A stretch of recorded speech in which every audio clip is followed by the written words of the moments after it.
네, 지금까지 아모스 선지서 2장 북이스라엘의 죄와 심판의 예언 세 번째 시간을 가졌고 오늘 네 번째 시간으로 오늘 그 마무리를 지었고자 합니다.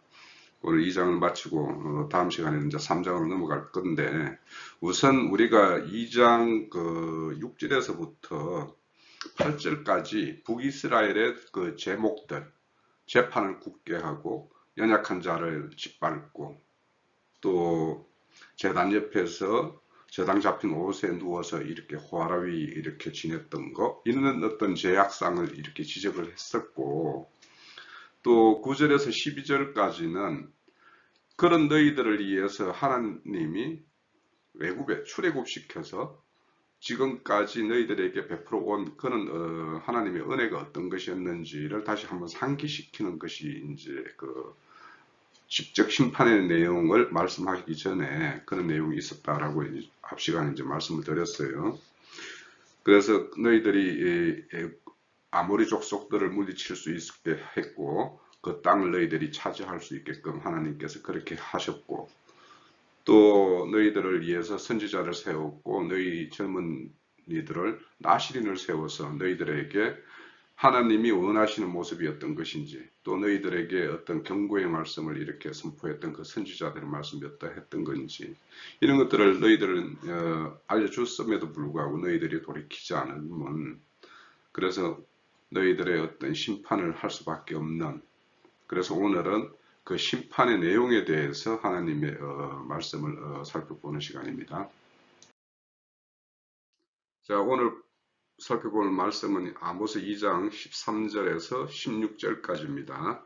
아모스 2장 13절에서 16절까지 보라 곡식단을 가득히 실은 수레가 흙을 누름같이 내가 너희를 누르리니 빨리 다름질하는 자도 도망할 수 없으며 강한 자도 자기 힘을 낼 수 없으며 용사도 자기 목숨을 구할 수 없으며 활을 가진 자도 설 수 없으며 발이 빠른 자도 피할 수 없으며 말 타는 자도 자기 목숨을 구할 수 없고 용사 가운데 그 마음이 굳센 자도 그날에 벌거벗고 도망하리라. 여호와의 말씀이니라. 그래서 하나님의 어떤 심판의 내용은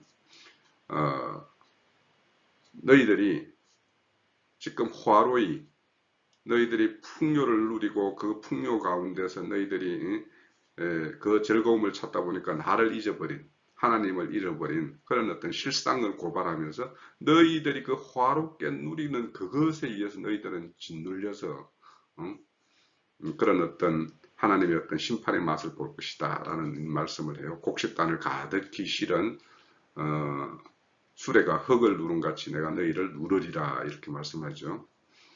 자, 여기에 이 말씀은 자기 백성들의 죄, 하나님의 백성들이 그 범죄하는 그 무거운 짐이 하나님께서 근심의 짐을 지고 있음을 이렇게 시사를 해요.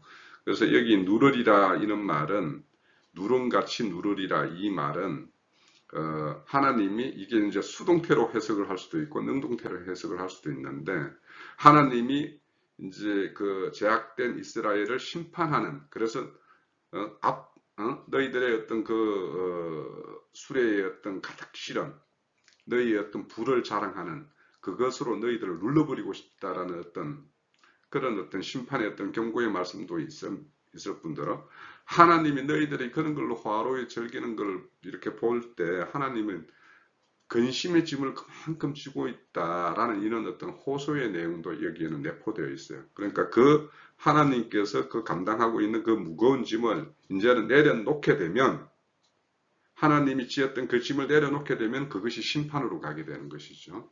그런 어떤 의미가 있고 그래서 그 하나님의 어떤 심판이 내려지면 누구도 그 심판에서 벗어날 수 없음을 또 그 어떤 심판의 내용에 대해서 너희들을 맞설 수도 없음을 이렇게 말씀으로 경고하고 있죠. 자, 그 말씀의 어떤 세세한 내용들을 한번 살펴봅니다. 자, 북이스라엘에 대한 심판의 핵심의 내용은 아모스 2장 13절입니다. 바로 보라, 곡식단을 가득히 실은 수레가 흙을 누름같이 내가 너희를 누르리니 라는 이 말씀이죠. 자, 곡식단을 가득 실은 수레. 그러면 북이스라엘이 지금 이 아모스 선지자가 북이스라엘에 파송되어서 그들의 어떤 멸망을 경고할 때 그 시대 때는 여로보암 2세 때로 모든 영토가 확장되고, 즉 다윗 때, 솔로몬 시대 때 통일왕국 시대 때 그 어떤 점령했던 그 대부분의 어떤 그 영토를 회복하고, 그래서 어떤 조공을 오히려 그들에게 받고 이렇게 함으로 인해서 어떤 풍요를 누리고 있는 그런 시기였었어요. 그래서 그 어떤 이스라엘의 그 풍요한 그 상황을 빗대어서 보라, 곡식단을 가득히 실은 수레, 그것이 그들의 어떤 지금 누리고 있는 어떤 실상이거든요. 그것으로 내가 너희들을 눌러버리겠다라는 것이죠. 그래서 곡식단을 가득 실은 수레는 이스라엘의 어떤 물질의 풍요에 빠져 있는 그 어떤 실상을 이렇게 말하는 것이죠. 누군가는 또 이런 어떤, 그렇다면 이 풍요를 다 함께 누리고 있느냐, 북이스라엘이? 그렇지 않았죠. 힘없는 자들은 그들의 머리를 티끌에 이렇게 짓밟는다, 이런 말씀이 있었죠. 그런 것처럼 누군가는 수레 위에서 그 곡식단 위에서 그걸 즐기는가 하면, 누군가는 그 어떤 그들의 어떤 수레에 그런 가득된 그 풍요를 위해서 땀 흘리고 수고하고 그들에 의해서 핍박받는 어떤 사람들이 있었다라는 거예요. 그래서 누군가는 술에 의해서 누르는 행위, 또 누군가는 쾌락과 향락에 빠진 상태. 그런가 하면 누군가는 그 술에 눌려서 신음하는 힘없고 가난한 자, 이런 것들이 있고, 또 누군가는 무거움짐에 고통하고 시름을 앓는 이런 어떤 형국에 있는 사람이 있다라는 거예요. 그래서 이런 형국을 바라보는, 그래서 누군가는 이런 빈부의 격차가 심해서 누군가는 화로에 절기고 누군가는 피폐해져서 신음하는 이런 상황을 바라보는 하나님은 그것이 다 하나님의 어떤 근심의 짐이었다라는 거예요. 그것을 바라보는. 그래서 수레위에 앉은 자들을 그들이 즐기는 그 어떤 곡식단으로 하나님은 심판을 하겠다라는 이런 말씀을 하고 있는 것이죠. 그래서 이런 곡식단으로 이렇게 심판을 하신다는 이런 것들을 오늘날 우리가 이제 이런 현상계에서 보면, 그 집안의 어떤 그 재벌가의 어떤 집안의 형제끼리 어떤 재산 다툼이나 뭐 이런 어떤 거 있죠. 또 오늘날 보면 어떤 사람이 그냥 평소 때 했던 그런 어떤 좋은 어떤 사회봉사 활동으로 마쳤으면 좋았을 것을 어떤 권력의 자리에 올라감으로 인해서 그것이 비극으로 끝나는 오늘 실태를 우리는 오늘 지금 이 시간 우리 대한민국에서 목도를 하고 있죠. 그래서 대부분의 어떤 세상 사람들이 추구하고 그들이 어떤 자랑스럽게 여기는 이런 것들은 실상은 그것을 경영하고 관리할 능력이 안 되는 사람에게 그것이 주어지면 오히려 그것이 저주임을 우리는 지금 목도하고 있죠. 북이스라엘이 지금 현 상황이 그런 거예요. 그러니까 그들의 어떤 풍요를 하나님 앞에서 어떤 감사와 이런 걸 가운데서 이렇게 누리면 그 누림이 참으로 하나님의 어떤 은혜 가운데 신령한 어떤 복적인 차원으로 이렇게 해석이 되어지고 그들이 어떤 누림이 그런 어떤 차원에서 될 텐데, 지금 이들이 그 어떤 세상의 어떤 부귀와 영화 이런 것들이 그들의 어떤 모든 것을 다 앗아가서 심지어 하나님까지 잊어버리게 되는, 그래서 그런 것들에 의해서 완전히 미혹되어 있는 이런 실상이 되어 있거든요. 그래서 이런 것이 결국에는 곡식단, 그러니까 여기서 곡식단이라는 것은 어떤 사람에게는 어떤 경제적인 부고, 어떤 사람에게는 명예고, 어떤 사람에게는 권력이 있겠죠. 그런 것들이 주어짐으로 인해서 오히려 더 본질적이고 더 중요한 것을 잃어버리는 이런 어떤 그 실태, 이것을 지적하고 있는 거예요. 그래서 이제 우리도 오늘날 이런 어떤 형국을 보면서 그렇게 가분한 것, 세상적으로 이렇게 가분한 것이 나에게 없음이, 오히려 그것이 주어지지 않음이 오히려 감사한 어떤 이런 것들도 우리는 발견을 할 수가 있죠. 자, 우리가 앞에서 북이스라엘이 물질의 풍요로 인한 쾌락에 빠져 있고 어떤 빈부의 어떤 격차에 따라서 누구는 그렇게 화로의 생활을 하고 누구는 이렇게 핍박받는 빈부의 격차가 극심한 어떤 그런 실상이 됨으로 인해서 그 북이스라엘을 바라보는 하나님의 어떤 근심의 짐이 있었죠. 그래서 하나님은 하나님의 백성들이 그 어떤 하나님의 어떤 인도하는 또 하나님의 말씀에 순종치 않고 뭔가에 어떤 미혹되거나 음란한 어떤 우상숭배에 빠졌을 때 하나님의 근심은 늘 근심의 짐을 지게 되죠. 우리 그런 어떤 하나님의 어떤 짐에 대해서 한번 그 시편과 에스겔서 어떤 내용을 한번 간단하게 살펴볼게요. 시편 95편 10절에서 11절에 보면 내가 40년 동안 그 세대로 말미암아 근심하여 이르기를 그들은 마음이 미혹된 백성이라 내 길을 알지 못한다 하였도다. 그러므로 내가 노하여 맹세하기를 그들은 내 안식이 들어오지 못하리라 하였도다. 자, 하나님의 백성이 뭔가 미혹되어서 다른 길을 가게 되면 하나님의 어떤 참 안식이 이룰 수가 없어요. 그죠? 하나님이 그 안식에 들어오지 못하게 막아서가 아니라 아예 다른 길로 가게 되면 참 안식이 이룰 수가 없잖아요.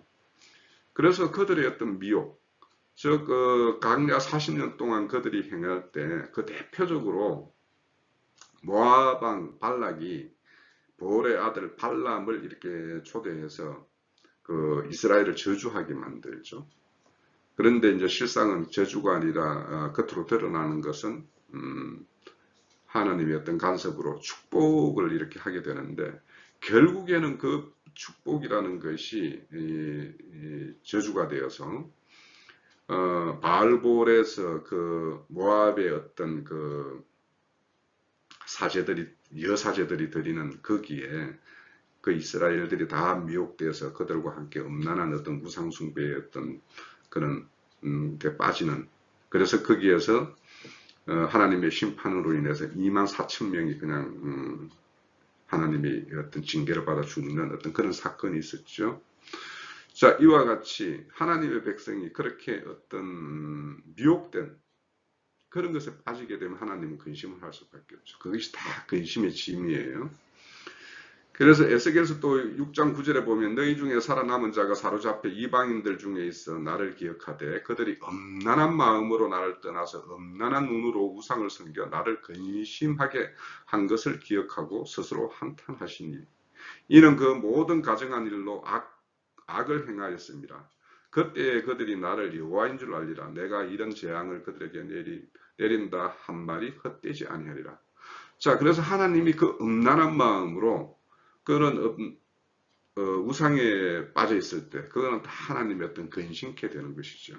그래서 이 근심이 하나님의 어떤 한계가 넘어서게 되면 그들에게는 심판이 되고 그것이 그들에게는 재앙이 되는 것이죠. 그래서 하나님의 어떤 근심, 하나님의 백성이 미혹되거나 음란한 어떤 우상숭배에 떨어지게 되면 하나님의 어떤 참 안식을 잃어버리게 되고 그것이 심판의 재앙이 내려지는 어떤 그런 것이 된다라는 걸 지금 북이스라엘도 동일한 그런 어떤 하나님의 어떤 공의에 그런 어떤 심판의 어떤 직면한 어떤 그런 상황이라고 할 수 있어요. 자, 하나님의 근심에 짐이 되는 것은 또 하나 이선적인 종교 행습에 빠져 있는 어떤 그런 하나님의 백성들의 실상을 바라볼 때 하나님은 그것이 짐이 되는 거예요. 우리 이사야서 1장 14절에 보면 내 마음이 너희의 얼싹과 정한 절기를 싫어하나니 그것이 내게 무거운 짐이라 내가 지기에 곤비하였느니라 이렇게 말해요. 그러니까 너희들이 늘 뭔가 월삭과 절기 때 뭔가 재물을 가지고 하나님의 전이라고 생각하는 이 전에 와서 이렇게 행위로 이렇게 내어놓지만 너희들의 마음은 실상은 여기에 있지 않다. 그래서 그런 것들을 바라보는 내 마음이 무겁다. 왜?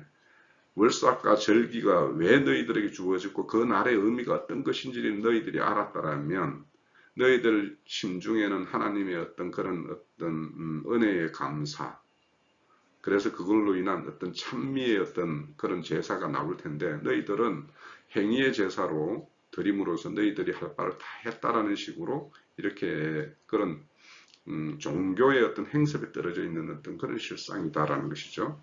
그래서 이런 종교적 행습을 이렇게 행하는 그것을 하나님이 보실 때에는 그 너희들이 행하는 그 전을 다 무너뜨려 버리고 문을 닫아버리고 싶다라는 게 하나님의 어떤 심중이죠.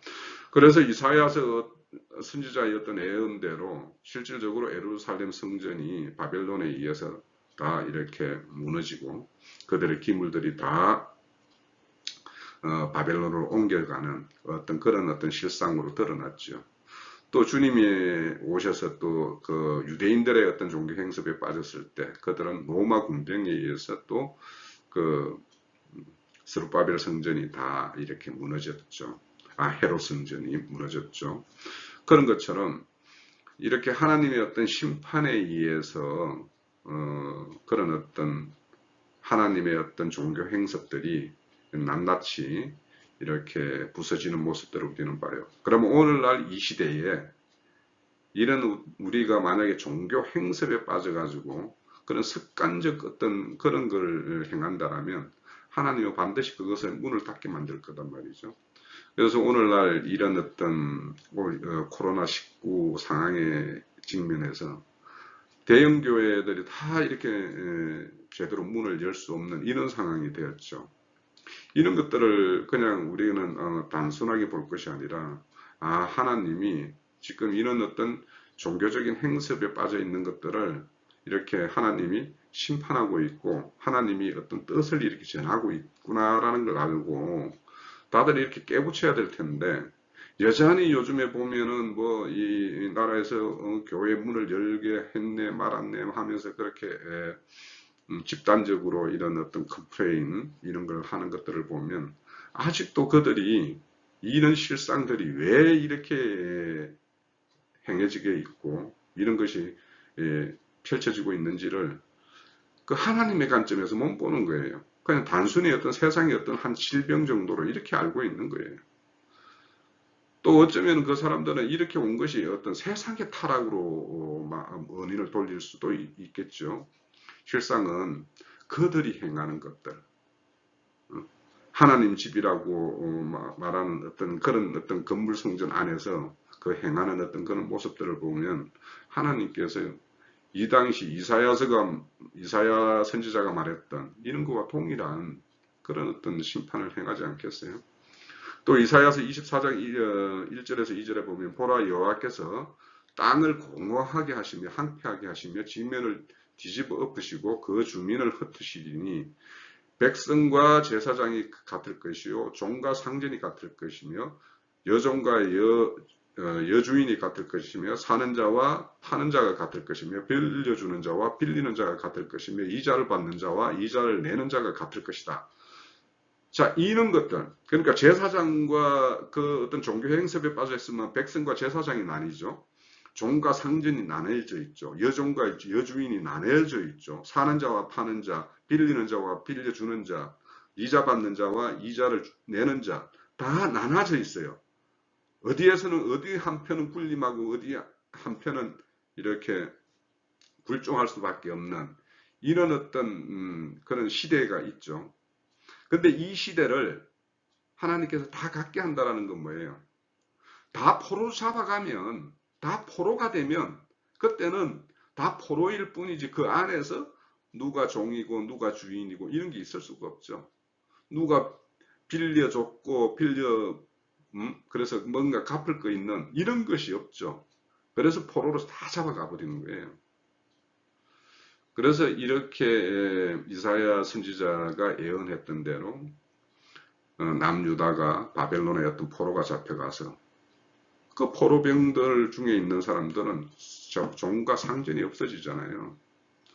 그래서 그런 어떤 하나님이 그런 것을 이렇게 불의를 완전히 개혁하고 원상 회복시키는 거에는 이런 비상수단이 있는 거예요.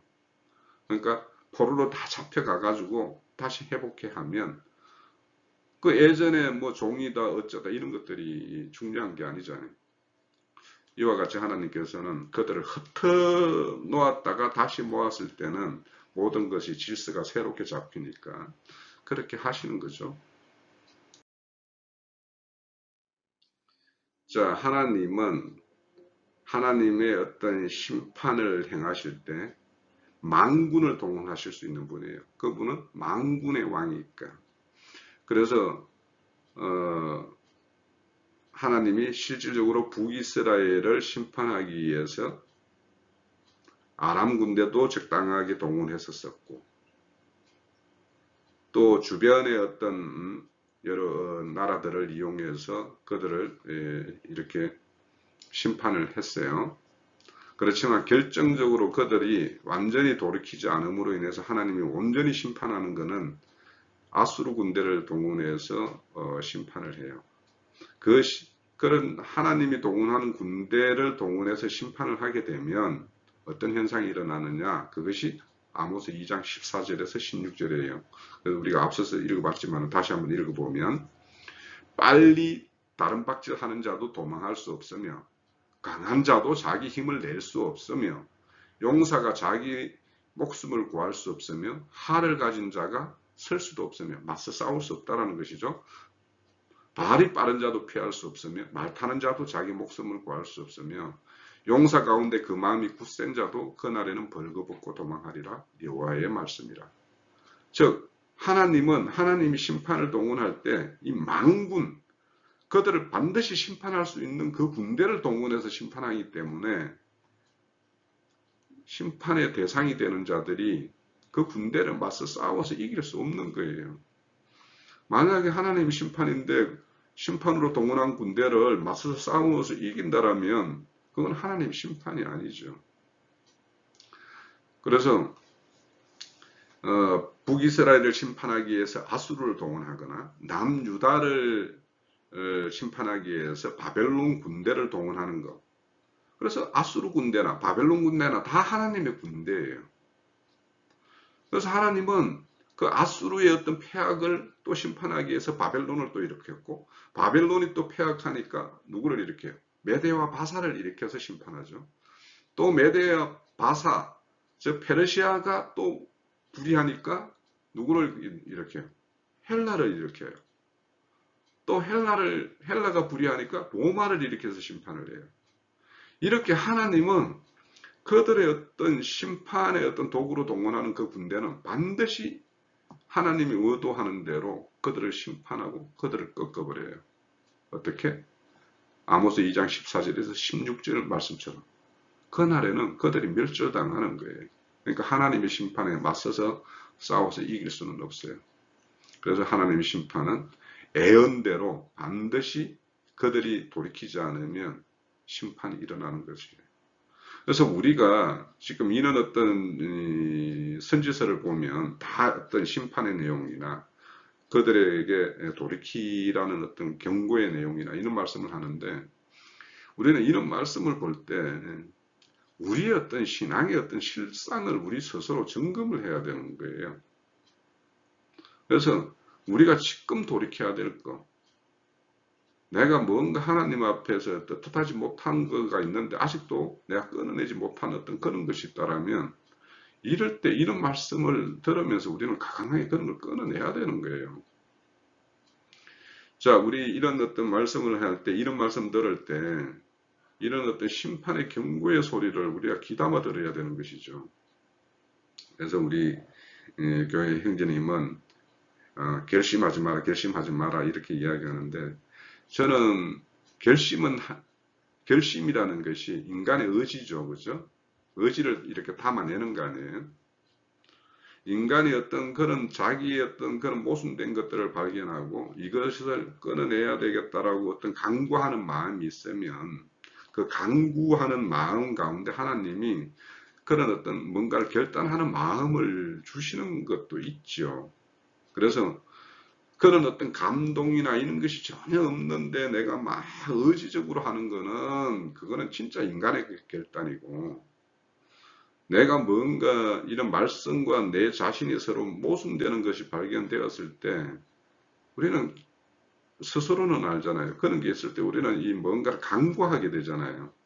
제가 스스로 이걸 못 끊어내는데 하나님 이거가 제가 생각할 때 하나님 보시기에 불의한 걸로 보이는데 제 의지로는 못 끊습니다.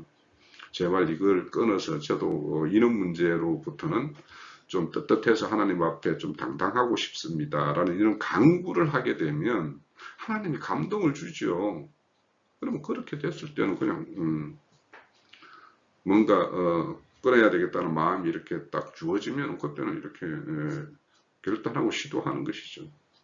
그런 것은 내 인간의 어떤 의지적인 부분도 있겠지만 하나님의 어떤 감동에 의해서 나에게 그런 걸 마음을 그런 어떤 생각을 이렇게 주는 부분이 있기 때문에 모든 것의 어떤 인간의 어떤 결단이라고 할 것이 아니고 정말 내가 이거에 대해서 하나님 앞에서 진솔하게 나의 어떤 심중을 이렇게 드러내고 이걸로부터 내가 해방받기를 원하는 어떤 그런 것이 있다라면 그 간구하는 마음을 하나님 얼마나 이뻐하시겠어요.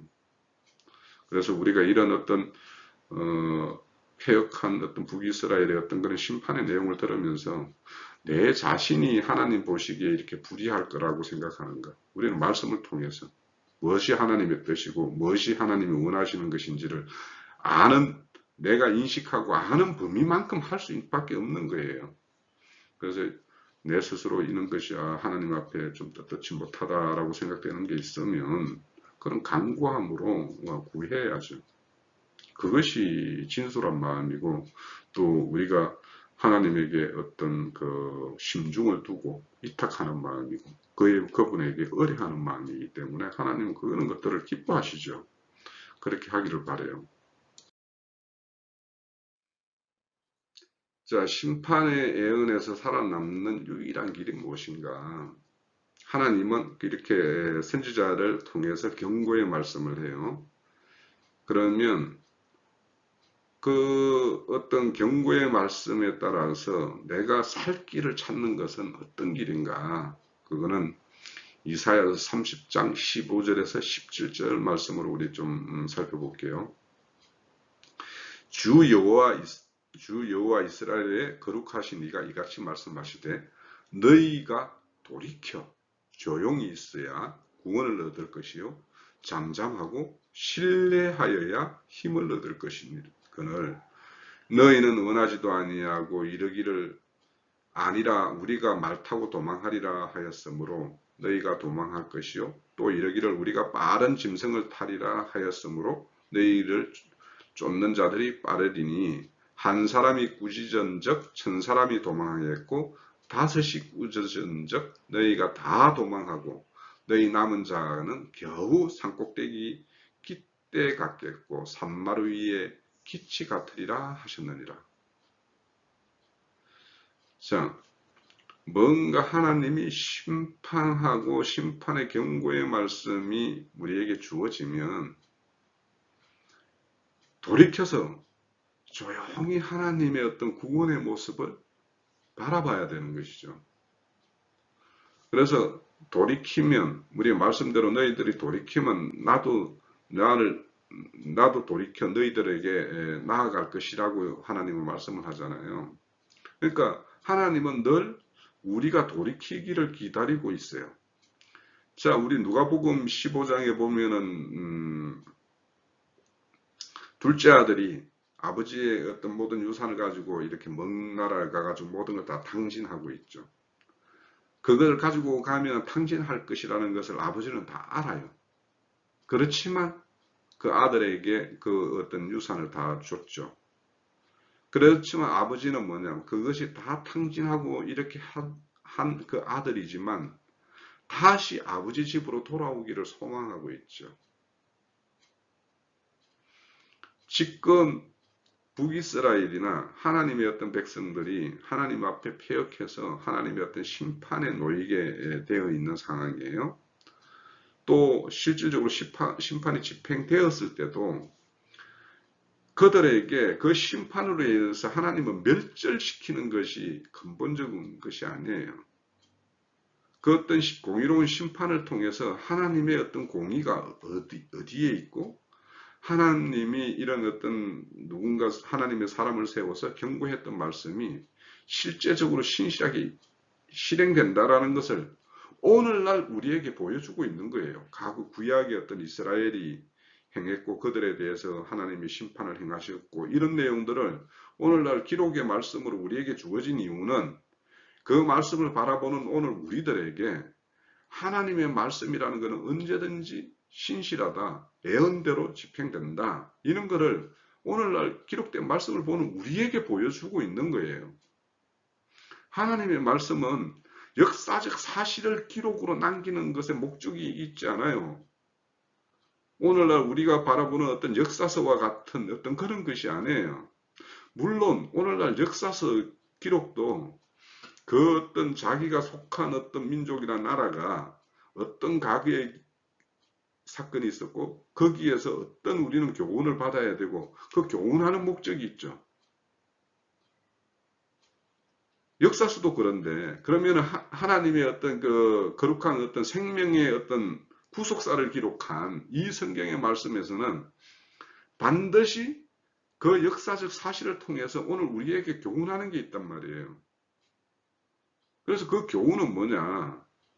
이러나 우리가 인간의 연약함을 입고 있기 때문에 언제든지 하나님으로부터 이런 책망받거나 심판의 경고를 받을 만한 어떤 그런 행위나 이런 그런 행습을 내어놓을 수가 있어요.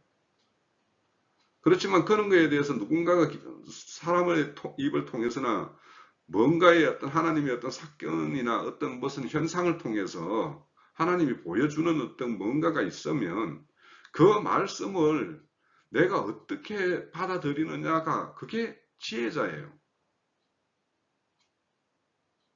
성경의 말씀을 내 개인과 우리 어떤 교회와 하나님 나라를 위해서 실질적으로 적용하고 그거를 학대, 재생산해내는 어떤 그런 일이 없으면 성경의 말씀은 생명의 말씀이 아니에요. 살아있는 말씀이 아니에요. 근데 하나님의 말씀은 살아있는 말씀이에요. 그래서 뭔가 하나님의 말씀은 죽은 생명을 살려내는 그 일과 또 살려낸 생명을 온전한 생명으로 양육하는 어떤 그 말씀이에요. 그래서 우리는 하나님의 말씀을 통해서 뭔가 내 자신, 내가 속한 교회, 우리 민족, 모든 것들이 정상 궤도로 나아가는 어떤 이 방향으로 우리는 말씀을 적용해야 되는 거예요. 그러려면 말씀이 주어지면 그 말씀은 내 개인과 우리 교회와 이렇게 내가 속한 어떤 그 어떤 무리의 어떤 나아가는 어떤 큰 단위로 이걸 학대 적용해 가야 되는 거예요. 가장 우선은 개인, 자기 자신에게 먼저 적용하고, 그거를 교회로 이렇게 연합해서 그런 온전한 모양으로 나아가는 것, 또 우리 어떤 속한 어떤 민족이 그런 모양으로 나아가는 것, 이런 것들이 병행되어야지 살아있는 말씀이죠. 그래서 우리는 이런 말씀이 어떤 사실적, 객관적, 이런 어떤 내용으로 이해하고 있으면 이거는 로고스의 어떤 말씀으로만 이해하고 있는 거예요. 그런데 이 살아있는 하나님의 어떤 말씀을 나에게 적용하고 교회에 적용하고 더 확대해서 하나님 나라에 적용되는 어떤 이런 말씀으로 이렇게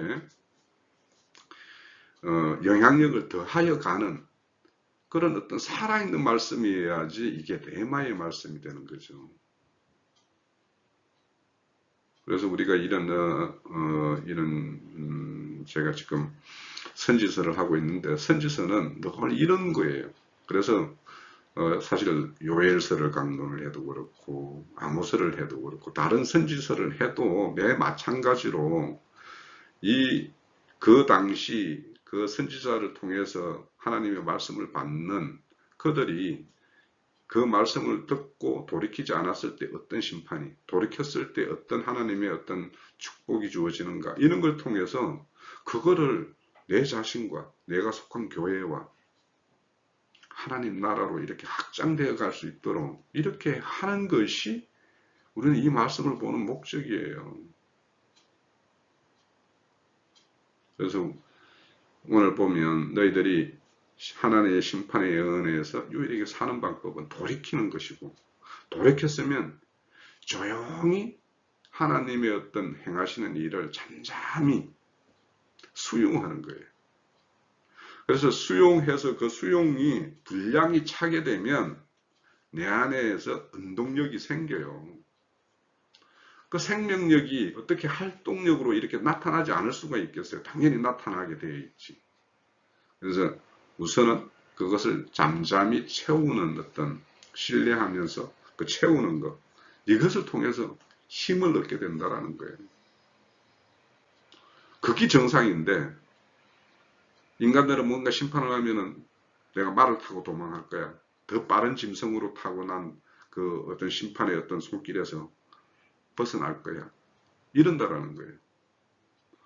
그렇게 생각해서 도망해서 겨우 남는 자가 산꼭대기에 깃대 하나처럼 그렇게 남을 것이다라는 게 이사야서 선지자가 말하는 거예요. 이사야서 선지자가.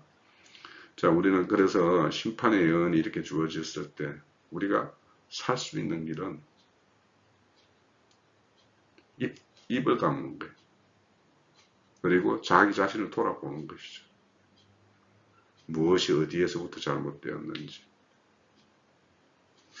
그래서 그분께 의뢰하며 종용히 그분의 어떤 생명을 공급을 이렇게 받는 것이 유일하게 사는 방법이에요.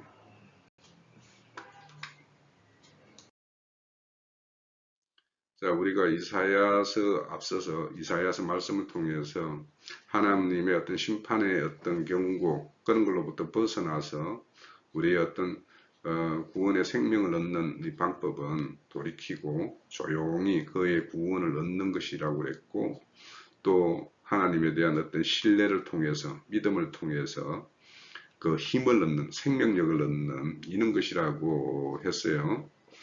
그래서 그런 어떤 생명력을 얻고 그 구원을 얻은 자는 늘 어떤 모습으로 살까? 그 모습은 저는 개인적으로 주의 인자함을 구하는 자, 인자함을 구하는 어떤 그런 모습으로 살아갈 것이다 라는 생각이 들어요.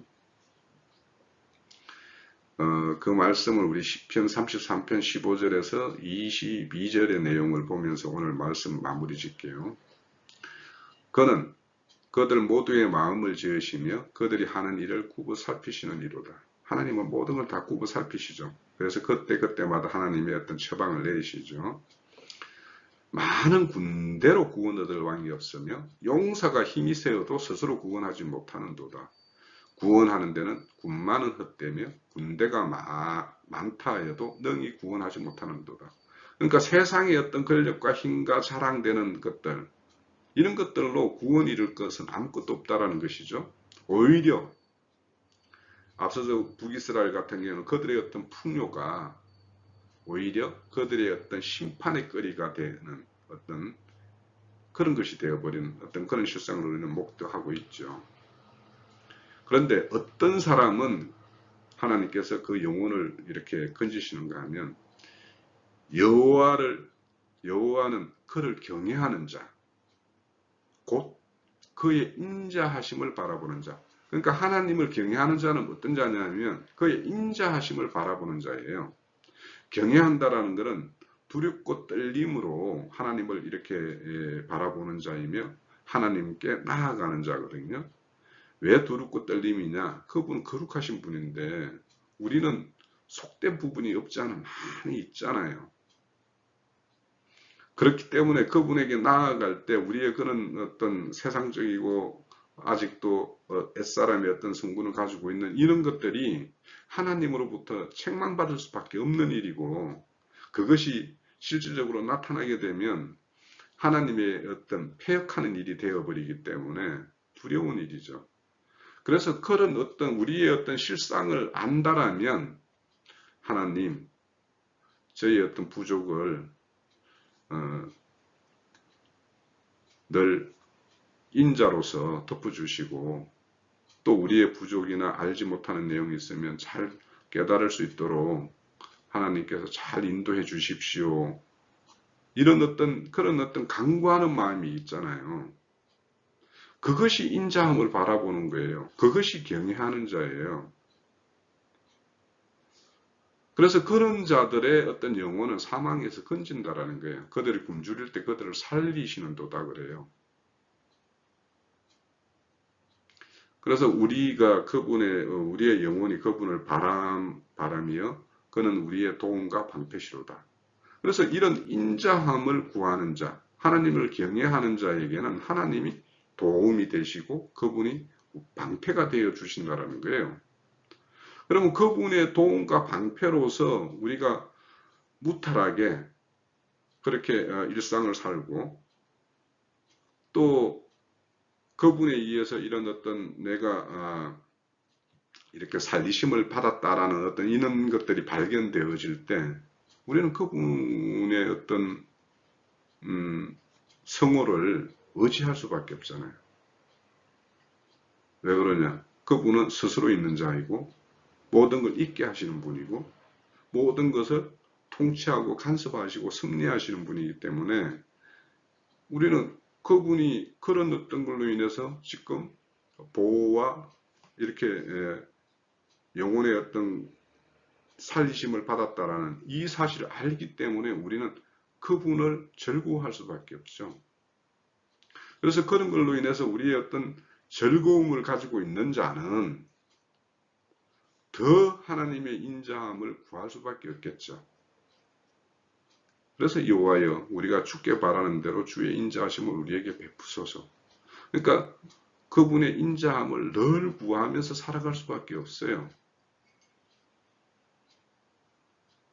자, 경외하는 자, 인자하심을 구하는 자들은 하나님이 우리의 도움과 방패가 되시는 그분이기 때문에 우리는 그분의 이름을 찬양할 수밖에 없어요. 그래서 우리가 이런 어떤 심판의 예언이 이렇게 주어졌을 때 우리가 돌이키고 그래서 하나님의 어떤 구원에 이르르고 그래서 그 구원에 이르는 어떤 그 생명력은 늘 하나님께 더 나아가는 어떤 모양으로 나타나는데 그 하나님께 더 나아가는 모양으로 나타나는 사람에게 나오는 것이 뭐냐면 늘 그분을 경외하는 자로 살아가는 거예요. 그리고 그분의 인자하심을 바라보는 거예요. 그래서 우리의 어떤 신앙이 이렇게 뭔가 낮아지고 그래서 하나님에게 온전히 위탁하고 의뢰되는 이런 어떤 삶을 사는 것이 참 신앙인의 모습이겠죠. 그렇게 되어야 되는데 3장 이후로 북이스라엘이 어떻게 전개되는지 아모스 선지자의 어떤 말씀을 통해서 한 번 더 살펴보도록 하죠. 오늘은 이걸로서 마칩니다.